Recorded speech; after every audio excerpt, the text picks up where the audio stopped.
Well, so I'm going to start splitting this stuff up. Before I split it, so we're not starting all the way back at the log. I figure anybody's going to attempt to do this knows how to split a log. Or I've got a lot of videos showing how to split a log. The second video I ever shot shows me splitting one up. And but I did shoot a video back. So we're in the middle of winter right now. It's 10 degrees outside, and I did shoot a video back last summer when I thought we were going to get this chair started, but I wasn't ever ready for it. And we went out to the log yard and bought some firewood that was out there. So one place that you might find material would be a log yard or a sawmill where they just got stuff thrown over in a pile that they can't saw for one reason or another. And they usually sell it as firewood or sometimes even give the stuff away. So what you're going to see in the video that's coming up is me out at this log yard getting some of this stuff that cost me about $5 or $10, because I figured, I use that stuff anyway, even on my real good chairs, because it's good wood. But I figured for this chair in particular, trying to keep costs down and tools down and all that, be a good place to start. So you're going to see summertime out there, me with sunglasses on and a t-shirt, and then we're going to jump back to here with splitting this up.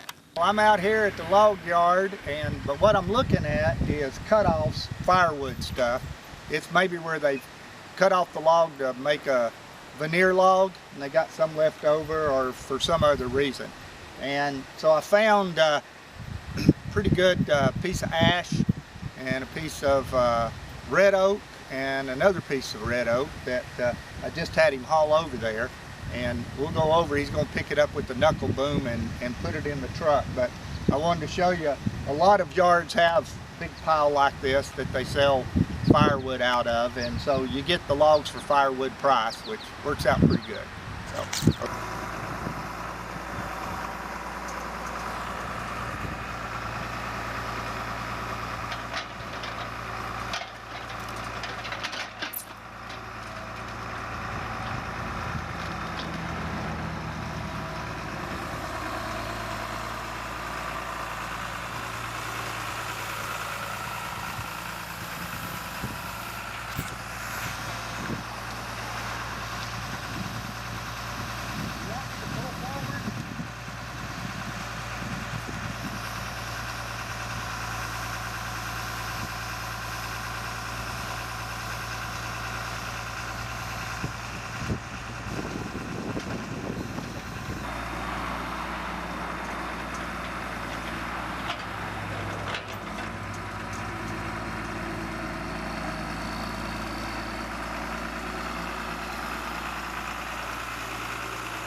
Hey, well, I'm here at the shop, and as always, everything looks a whole lot bigger in the truck than it looks out there on the log yard. It's a big chunk of firewood right here. So, so this is northern red oak. It's been out on the yard for a while. You can tell because sapwood's completely gone. I hope there's still good heartwood in there. I just brought home a bunch of not so good firewood. But it looks nice and straight. Heart's not completely centered, but that's not too bad. and so we'll see how that thing's going to split. Piece of ash is just right over here, and here's that splinter that came off the side of a log that was just straight as an arrow, and it was some sort of a red oak. It wasn't a northern red like this one. Northern red's kind of like, if I can find it. I believe this was more along the line of a black oak or something, which is type of red oak. I believe Tennessee's got about 12 red oaks, so but this is one I always look for right here. Okay, so how you get these things out of the truck? Well, I'm going to first thing I'm going to do is take my tailgate off, because I've lost tailgate before by not taking it off. These things crush it, and take it off. And then I'm going to put a chain around this, and a chain around this little sugar maple that's right next to the shop there, and jerk it out. So let's just do that. Yeah, I don't know.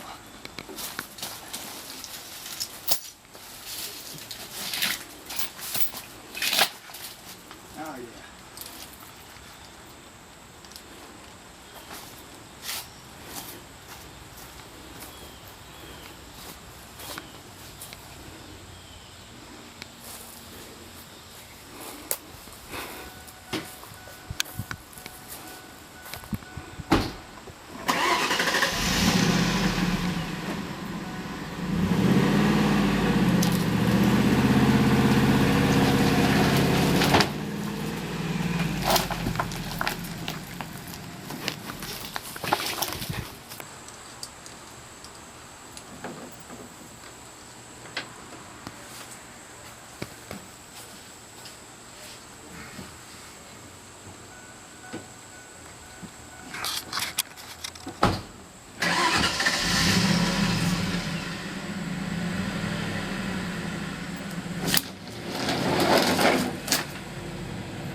Boy, these things are a lot bigger than what you think they are.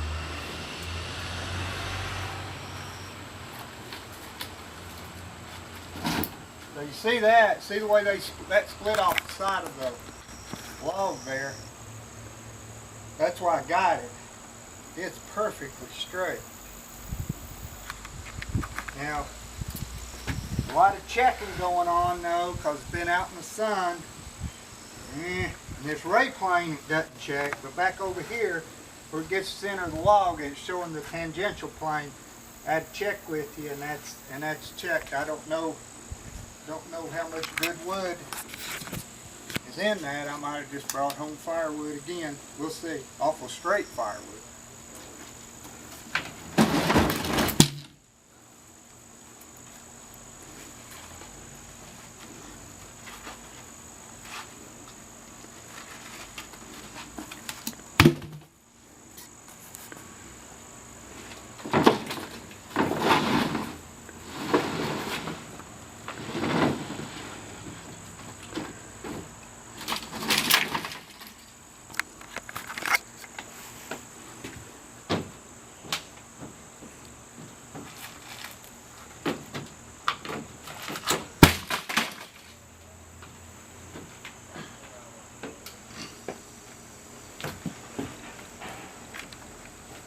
All right, so at this point, so I'll split this log up with wedges and hammers, and then at this point right here, I'd still be using some wedges. But, you know, the idea is to eliminate some stuff. So I thought, well, I wonder if I could just eliminate some wedges. I mean, wedges are cheap and lots of people have them, but, and so if you got one, use it right here. But I thought maybe that I could just use this hatchet that we're going to use later on anyway. I might not be able to split this thing, but I might have to go out and get a wedge. So the first thing I'm going to do is split the pith off of it, and that's the juvenile wood, the old tree, the young tree that was there, and it's the worst wood that's in the tree. So we're not going to use it. Now you might be able to start using it out to here somewhere, but anyway, we'll see. We'll split this off. We'll just see what happens here. So one thing is that bevel is so blunt. There we go. Okay. So you can see this is some really good stock, and it's not unusual to get stuff like this out of a firewood pile. Now you can see this is probably, you can see from on the film that this is more light colored than this, and that's because that split's been there for a while, whereas that's still really green, which is what you want for this project, because we're doing everything with a draw knife. And so what are we going to do next? I wonder if I split it right there, that's going to be even more difficult. Split it right like that. I don't know. Maybe I can. We'll give it to, I could try it like that first, but that might work. Yeah, we'll try that. I mean, 6 of one, half dozen of another. I'm just trying to figure out which way it's going to split the easiest. Maybe if I score it right there, and then come back here and score it.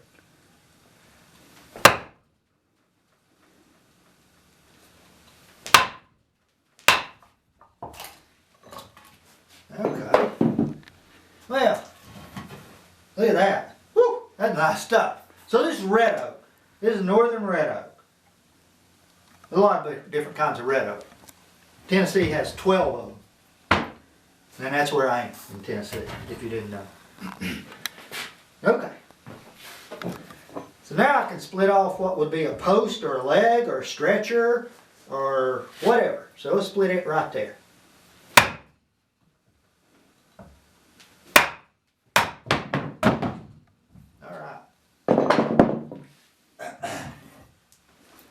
Okay, so there we go, just beautiful. Now you see, when I split that off, I didn't split it off in the middle, which normally I would do. I would split that in half and you get equal forces on it, and that crack would go straight. But I was just trying to get a piece off that we could get started with. And you see the way that run went, so that's the way it was. So the run was going that way, getting smaller as it goes out, going towards the weak side. And you can see it right here in that pattern, those growth rings, how many rings it jumped out to there. So the first thing I'm going to do with the axe is straighten out those growth rings with the hewing axe. So that'll be the next thing I do. So what I'm going to show you, I'm not going to show you how to make every part on this chair. I'm going to show you like how to do a leg, and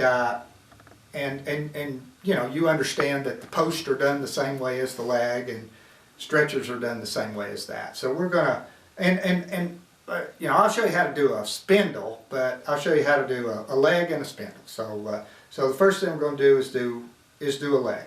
Okay, so we'll set back up with the camera, and I'll show you what I do with the hewing axe right here.